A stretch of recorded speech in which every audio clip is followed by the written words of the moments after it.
Salut, c'est Michael. Il y a 10 ans, on m'a proposé de tourner dans un navet appelé Jonah X. Je voulais pas faire le film car il avait l'air d'être une grosse daube bien pourrie. Alors, j'ai posé des conditions absurdes. Les cons, ils ont dit ok. Du coup, j'ai un chapeau melon sur la tête, un accent irlandais à couper au couteau, des tatouages maoris sur ma putain de gueule. Je suis obligé d'assumer cette merde sur ma filmo, voilà, c'est dit.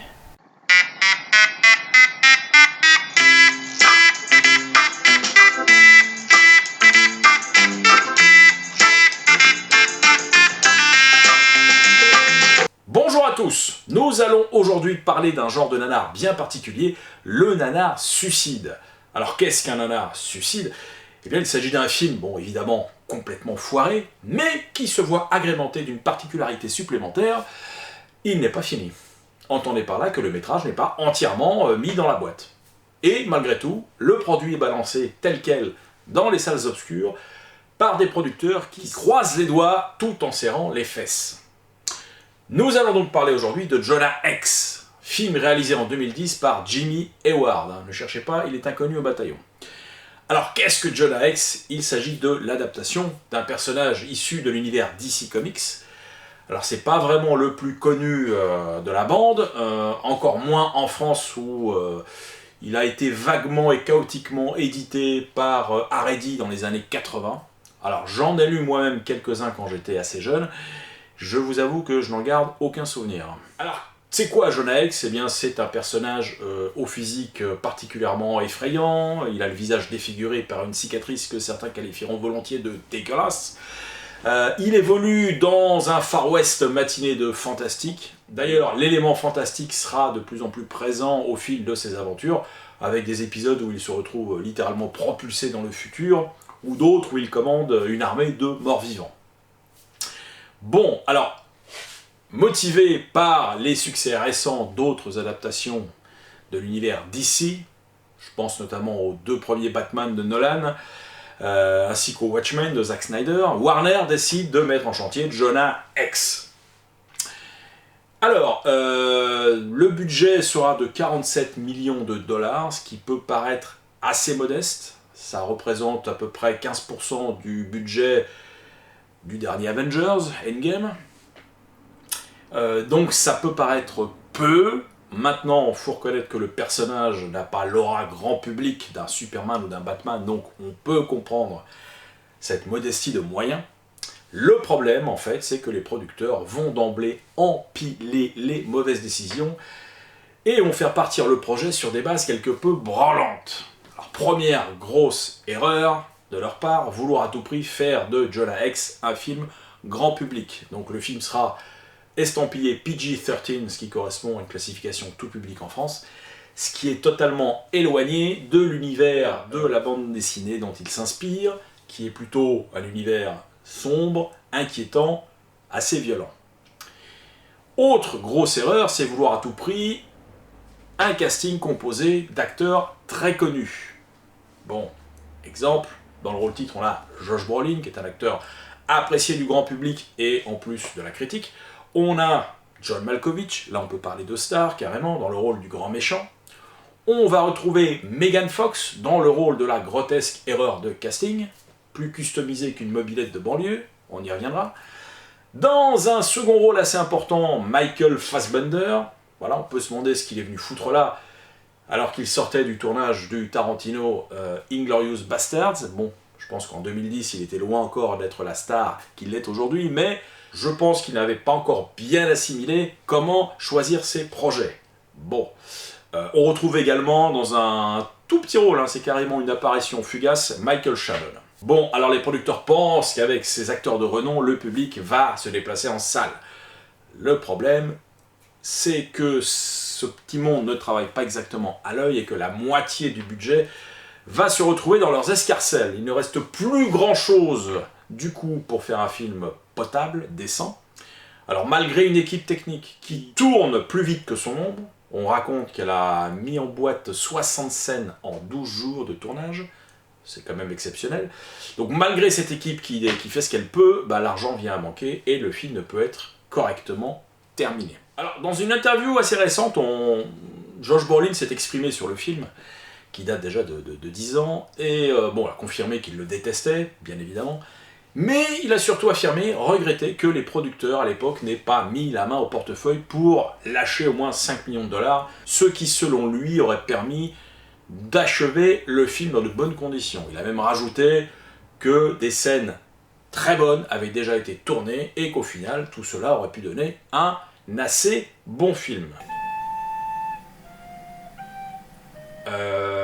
Comment dire, au vu de ce que j'ai vu, sans vouloir doucher l'enthousiasme quasi enfantin de l'ami Josh, je dirais que le verre était quand même déjà dans le fruit.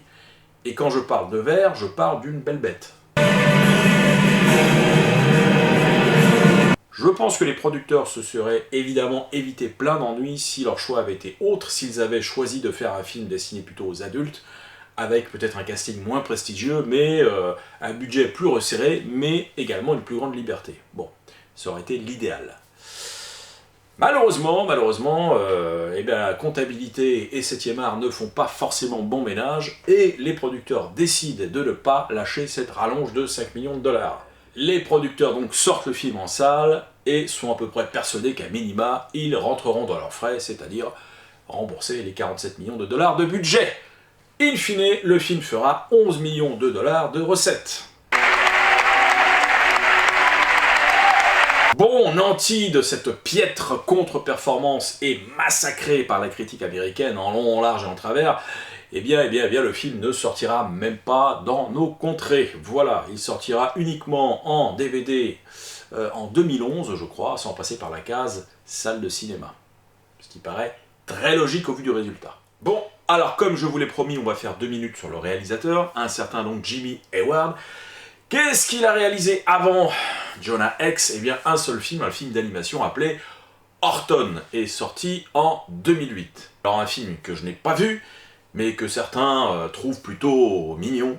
Mignon, j'ai envie de faire un petit câlin, c'est trop mignon. Enfin bon, un film d'animation qui a pas trop marché, c'est pas vraiment génial sur un CV, donc je pense que ce garçon était le 5e, 6e ou 7e choix, après le désistement du duo Neveldine-Taylor, qui signe malgré tout le scénario du film, mais qui a décidé de ne pas effectuer la réalisation suite à des désaccords avec la production. Évidemment, c'est des accords portant sur le ton général du film. Alors il y a un indicateur qui est flagrant concernant l'ampleur de ce naufrage, c'est la durée de ce film. Alors, générique inclus, il dure 1h22 minutes, ce qui est assez rare pour ce genre de production qui généralement font dans l'épique. C'est à peu près la moitié de la durée d'un film moyen de Christopher Nolan. 1h22 dans laquelle, quand même, est incluse un générique final de 9 minutes. 9 minutes. Même dans les plus grosses productions, même dans Avengers Endgame, je crois qu'on n'a pas un générique de cette durée. Donc si on ôte ce générique de la durée globale, on obtient un film de 1h13 minutes. On est quasiment dans un moyen métrage. C'est proprement hallucinant. C'est vous dire si on ressent tout ce qui n'a pas été tourné. Alors quand ils ont récupéré effectivement les rushs, je pense que les producteurs se sont dit il faut quand même qu'on mette un peu d'ordre là-dedans, qu'on essaye de sortir un film avec un début, un milieu et une fin. Bon, évidemment, ils ont échoué, mais, alors, je pense que ce qui aurait pu les sauver éventuellement, c'est faire appel à un alchimiste, hein, quelqu'un capable de transformer la merde en or. Malheureusement, tout ce qu'ils avaient sous la main, c'est un petit stagiaire de 15 ans armé d'un PC et d'un logiciel d'animation de base. Et en utilisant ce dernier, ils vont essayer de combler narrativement les pans de l'histoire qui n'ont pas été tournés. Comment faire? Eh bien tout simplement en substituant ces 50 minutes approximatives de films qui n'ont pas été tournés par une petite séquence d'animation d'environ 5 minutes qui va nous permettre de faire un résumé de tout ce qu'on n'a pas pu voir dans le film. Je suis resté crucifié pendant des jours. Et quand les corbeaux Absaroka m'ont retrouvé et libéré, j'étais presque mort. Ces Indiens guérisseurs ont tout fait pour me sauver. Ils ne m'ont pas totalement ramené à la vie. Et les corbeaux me suivaient tout le temps. L'homme qui avait assassiné ma famille était mort. Je n'avais nulle part où aller, et le cœur gorgé de vengeance. Alors j'ai fait ce qui me semblait le plus naturel et je suis devenu chasseur de primes. Oui, alors comme vous le constatez vous-même, je pense que notre petit stagiaire de 15 ans ne disposait pas du logiciel le plus compétitif. Et ce parti pris, si j'ose dire, on va dire, cette solution de l'animation, permet également d'atténuer la violence du film, notamment quand le héros se fait marquer par le méchant du film.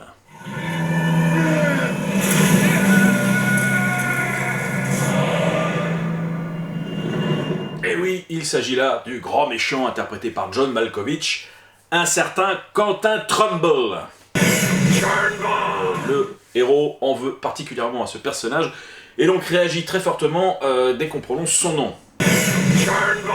Bon, vous l'avez peut-être déjà repéré, c'est la musique qui accompagne ce chef-d'œuvre est donc signée, alors pour la partie symphonique on va dire, par Marco Beltrami, qui a déjà fait de belles compositions, mais surtout il va être assisté du groupe bien lourdingue de heavy metal, Mastodonte, qui porte bien son nom.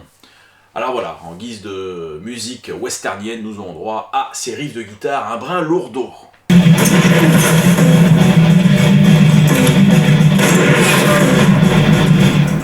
Revenons sur le méchant de minutes. Pour faire court, en gros, il veut détruire les États-Unis, sachant qu'il n'a pas digéré la défaite, effectivement, du Sud. Sachant qu'il est un ancien soldat sudiste, vous l'avez compris. Donc le gars va s'équiper d'une technologie totalement anachronique pour l'époque, mais qui peut avoir son charme, afin de mener son plan à bien. Et tout ça me rappelle quand même furieusement la base de l'intrigue du film Wild Wild West de Barry Sonnenfeld, avec donc Will Smith, déjà pas très fameux. Bon, alors le gros gag du film arrive, c'est quand même Megan Fox. Oui, Megan Fox, donc dont le physique effectivement repimpé ne correspond pas tellement à cette époque Far West, et qui plus est, bon, qui a remporté quand même un Razzie Award pour sa piètre performance dans le film, mais en plus effectivement chacune de ses apparitions semble étrange, parce qu'elle a le visage à chaque fois nimbé d'une lumière assez étrange, on dirait presque un filtre Instagram à chaque fois qu'elle apparaît.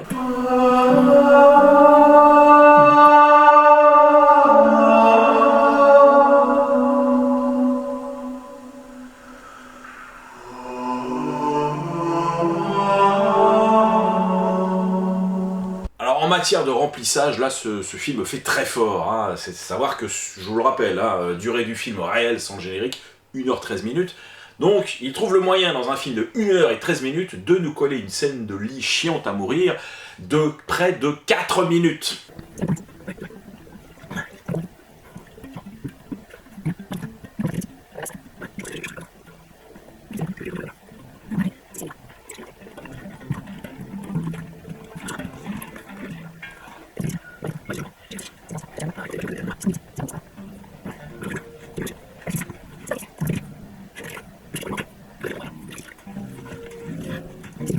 Là, on a droit à une petite scène, un petit flashback qui va nous expliquer les origines réelles de cette horrible cicatrice sur le visage du héros. Alors, elle n'est pas due au marquage au fer rouge initial et perpétré par le méchant du film, Trumbull, mais par une tentative de réparation, ou plutôt une tentative d'effacer cette marque infamante, puisque le héros préfère se défigurer totalement la gueule plutôt que de porter une marque sur la joue.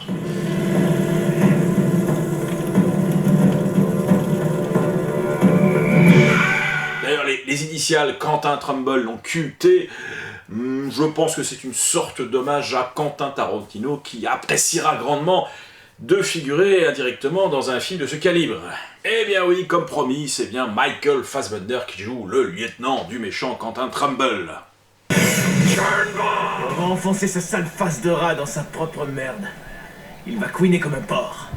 Comme vous l'avez vu en pré-générique, effectivement, je pense qu'il a, à la lecture du scénario, il a peut-être décelé un parfum de Titanic là-dedans, et s'est dit, bah écoutez, tant qu'à faire, Nico Mook, comme disent les jeunes aujourd'hui, je vais porter un chapeau melon, je vais jouer avec l'accent irlandais, j'en ai rien à foutre, même si je suis en plein Far West, et je vais mettre des tatouages maoris. Alors le lien entre ces éléments est un peu diffus, peut-être qu'effectivement, le film durant 1h13, on n'a pas eu le temps de filmer des scènes expliquant un petit peu la genèse de ce personnage, mais bon, en l'état, c'est un peu grotesque. Alors côté spectacle, y a-t-il quelque chose à sauver? Bien sûr que non. On va dire qu'il y a des scènes de destruction, de massacre, on va dire, de gens, de massacre de civils. Bon, tout ça est fait effectivement de façon très soft, mais effectivement pour marquer la méchanceté de Quentin Trumbull, bah il passe son temps effectivement à faire exploser des innocents. Alors, il y a d'ailleurs une explosion de train pas trop mal faite en début de film, j'avoue. Là, pour le coup, j'ai l'impression qu'il n'y a même pas de CGI, ils ont fait péter un train.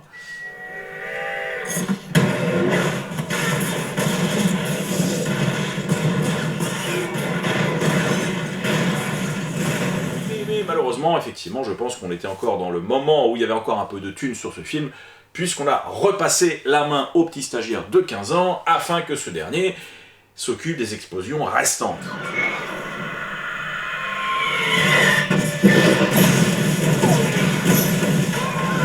Bon, tout ça est allé un peu vite, mais c'est la faute à la durée du film, c'est pas la mienne. Le film va se clôturer par une nouvelle explosion pourrie, CGI merdeux, et par le plus pourri des explosion jump, ou des jump explosions, c'est un terme que je viens d'inventer, ça me plaît bien, commis par les deux héros du film. Voilà, grotesque. Mais c'est de la merde! C'est de la merde. C'est de la merde, c'est tout. Voilà, donc on est déjà arrivé au bout de cette analyse, si j'ose dire. Quoi vous dire? Bon, bah voilà, c'est un film un peu honteux. D'ici le plan bien, on n'en parle plus, les acteurs, voilà, ils voulaient bien le faire rayer de leur film, bon, enfin, comme d'habitude. Voilà, donc on peut peut-être rêver à ce qu'aurait pu être ce film dans de bonnes mains, ou si les bons choix avaient été faits dès le départ. Bon, voilà, c'est un accident industriel comme il en existe tant à Hollywood. Je pense que avec le succès de films, on va dire, classés R, de films tirés de films inspirés de super-héros, on a eu Logan qui a très bien fonctionné au box-office, on a eu récemment le Joker, évidemment, chez DC, ou encore Deadpool, bien sûr, chez Marvel. Donc voilà des films qui malgré leur classement R, donc pour adultes, fonctionnent très bien, et je pense que Jonah Hex aurait dû bénéficier effectivement d'un statut film pour adultes, comme le sera, paraît-il, Suicide Squad 2, qui a l'air bien barré dans son genre. Voilà. Donc, bah écoutez, on va enterrer ce pauvre héros et ne plus en parler. Je vous vois très bientôt pour une rubrique dont j'ignore encore la teneur, et vous souhaite plein de bonnes choses. Un bon courage pour ce couvre-feu qui va pas personnellement bouleverser ma vie, mais que je vous souhaite le moins pénible possible. Merci à vous, merci encore de me suivre, et puis par pitié abonnez-vous. Merci. Burn,